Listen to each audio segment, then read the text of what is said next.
Praise the Lord. இந்த நாளிலும் வேதத்தில் ஒரு வசனத்தை தியானிக்க போகிறோம். சங்கீதம் 100வது சங்கீதம் 1வது வசனம். பூமியின் குடிகளே கர்த்தரை கெம்பீரமாய் பாடுங்கள். பாடல் கர்த்தருக்கு பிரியமானது. வேதம் சொல்லுகிறது, அவரை பாட்டினால் துதித்து மகிமைப்படுத்துங்க.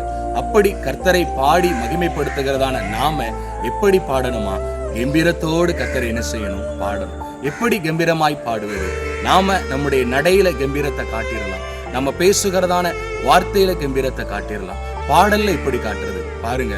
கர்த்தரை நல்ல சத்தத்தை உயர்த்தி தைரியமாய் பாடும் பொழுது நாம் என்ன செய்கிறோம் பாருங்க, கம்பீரமாய் பாடுகிறோம். இன்னும் நல்ல கைகளை தட்டி உற்சாகமாய் பாடும் பொழுது கர்த்தரை கம்பீரமாய் பாடுகிறோம். அநேகர் இன்றைக்கு திருச்சபைகள்ல கர்த்தரை என்ன செய்கிறது இல்ல, கம்பீரமாய் பாடுகிறது இல்லை.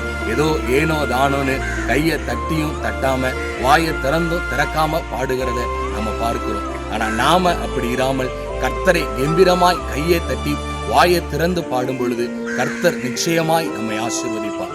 வேதத்தில் அப்படி பாடின அநேகரை தேவன் ஆசீர்வதித்திருக்கிறார், நம்மையும் ஆசீர்வதிப்பார். ஆமென்.